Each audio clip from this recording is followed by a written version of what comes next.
وہ اپنی جگہ قائم رہے گی, اس میں کوئی خامی نہیں آئے گی. اچھا, اب سعد رفیق صاحب کے بارے میں بات ہو رہی تھی کہ جی وہ پیراگون کے ساتھ ان کا تعلق تھا, پیراگون اس میں ایک پارٹنر تھا, تو شاید ان کے بھی پلاٹس ہیں یا فلیٹس ہیں اس میں. تو سعد رفیق صاحب نے بھی کلیریفیکیشن دے دی اس معاملے میں, انہوں نے کہا جی میرا کوئی لینا دینا نہیں ہے اس بلڈنگ کے ساتھ,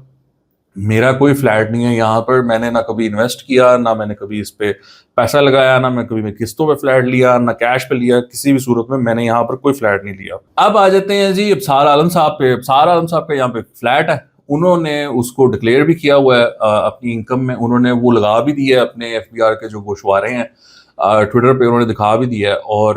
ان کا وہاں پر انہوں نے قسطوں پہ لیا تھا, انیشل انہوں نے 30 لاکھ کی پیمنٹ کی تھی, اس کے بعد وہ پیمنٹ کرتے رہے جو بھی اس کی تھی, اور وہ ان کی اونرشپ میں وہاں پر ایک فلیٹ موجود ہے. مجھے نہیں پتا وہ 1 بیڈ روم ہے, 2 بیڈ روم ہے, 3 بیڈ روم ہے, آئی ڈونٹ نو. اب وہ ابصار عالم صاحب نے اس کے بعد اس پہ ایک سٹانس لیا, وہ آئے اور انہوں نے کہا کہ جی یہ تو جو ہے نا محسن نقوی, یہ ملا ہوا ہے غیر ملکی طاقتوں کے ساتھ اور لاہور کے ایک جو بلڈر ہیں ان کے ساتھ, اور یہ پروجیکٹ کو خالی کرا کے یہ ان کے حوالے کرنا چاہتا ہے, اور یہ تو رینجرز کے ذریعے محسن نقوی نے اس پہ قبضہ کرایا ہے, جس طرح کہ فیض حمید نے جو کنور معیز تھے ان کے گھر پہ چھاپا مارا تھا. میں آپ کو تھوڑا سا بتا دوں, کنور معیز ایک صاحب تھے جن کی ایک ہاؤسنگ سوسائٹی تھی اسلام آباد میں, وہ ان کی اونرشپ میں تھی. وہ بھی ایک ایشو ہے کہ وہ ایک خاتون کے نام پر تھی, اس خاتون نے ان کو پاور آف اٹرنی دیا تھا, انہوں نے پاور آف اٹرنی کو ملکیت میں چینج کر لیا, وہ ان کا ایشو چل رہا تھا. وہ بات جب فیض حمید تک پہنچی, ان کا بھائی جو ہے وہ ان کے وہ آپ کو پتا نا وہ تھا پٹواری تھا, تو وہ ان تک لے کر گیا. انہوں نے اس خاتون کو اپروچ کیا کہ ہم آپ کا مسئلہ حل کرا دیتے ہیں, یہ طریقہ اسی طرح شروع ہوتا ہے. تو وہ انہوں نے اس کو جا کر پھر اس کا گھر تھا کنور معیز کا, اس کے گھر پہ جا کر دھاوا بول دیا. اب وہ اس کے گھر پہ غلط ایک پہلے گھر پہ چلے گئے, وہ جو ایک سکھ پارلیمنٹری ممبر ہیں نون لیگ کے, ان کے گھر چلے گئے. وہاں سے پھر وہ ان کو پتا چلا نہیں غلط کار آ گئے, پھر وہ دوسرے گھر گئے, اور وہیں پر ہی غالباً ابصار عالم کا بھی گھر ہے اسی گلی میں یا پچھلی گلی میں اس طرح کر کے. تو وہ جو کنور صاحب تھے ان کے گھر چلے گئے, وہاں پر انہوں نے کنور کو بھی اٹھا لیا, سونا بھی لے لیا, پراپرٹی کے کاغذات بھی لے لیے, سارا کچھ لے کر وہ آ گئے, اور اس سے زبردستی وہ زمین جو ہے ہتھیانے کی کوشش کی. یہ سارا معاملہ ہوا تھا, اور اسی کیس پر ان کو جو کورٹ مارشل ہوا ہے ان کا, اس پہ ان کو سزا بھی ہوئی ہے. ٹھیک ہے, تو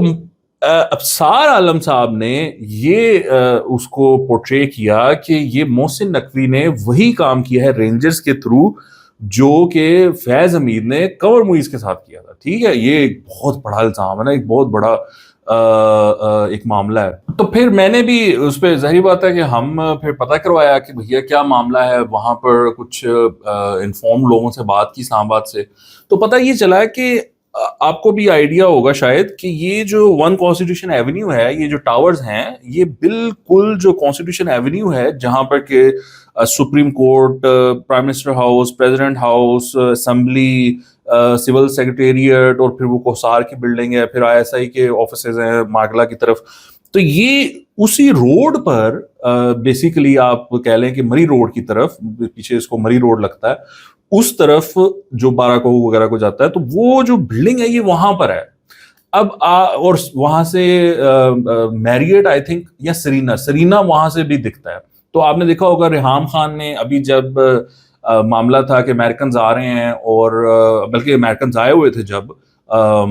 جے ڈی وینس اور کشنر وغیرہ, تو ریحام خان وہاں سے رپورٹنگ کر رہی تھی اس کی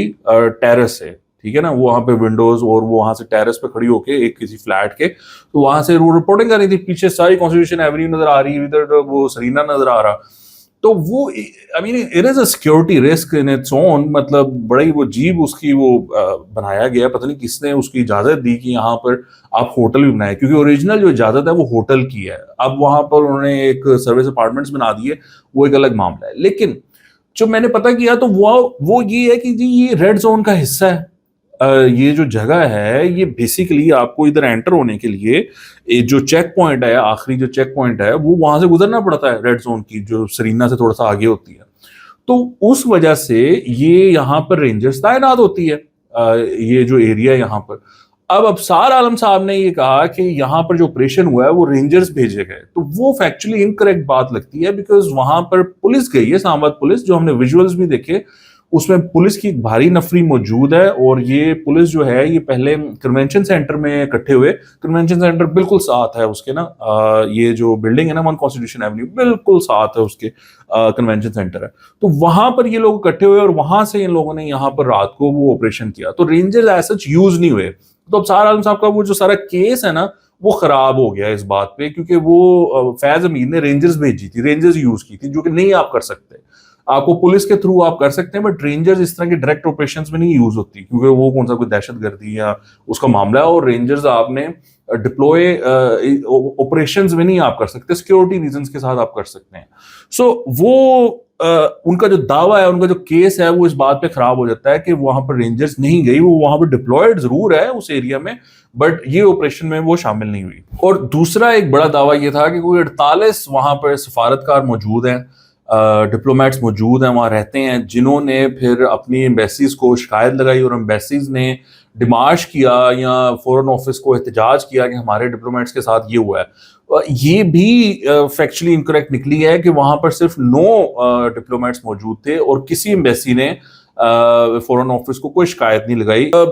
سار عالم صاحب نے ایک تصویر لگائی تھی جس میں ایک لاہور کے جو ڈیولپر ہیں گوہر اعجاز صاحب، لیک سٹی کے جو مالک ہیں، وہ موجود تھے، لیکن اور وہ اسی پتہ نہیں بلڈنگ کنسٹرکشن تھی وہیں پر کھڑے ہوئے تھے، اور ان کے ساتھ کوئی پروبیبلی سعودی تھے یا عرب ملک سے کوئی موجود تھے. لیکن انٹرسٹنگ بات یہ ہے کہ وہ جو مالک ہیں اس ساری بلڈنگ کے، جنہوں نے یہ کام کیا ہے، وہ بھی وہاں پر موجود تھے. وہ لیکن تو وہ ابصار عالم صاحب نے یہ کہا کہ یہ مطلب ان سے لے کر اور ان ڈیولپر صاحب کو دینا چاہتے ہیں، تو یہ بھی اس میں بھی اتنی جان نہیں ہے، بیکاز یہ اس طرح ممکن نہیں ہو سکے گا، کیونکہ وہ جو تصویر ہے اس میں وہ کچھ سعودی بزنس کونسل کے کچھ لوگ آئے ہوئے تھے، اور ان کو وزٹ کروایا گیا وہاں پر، اور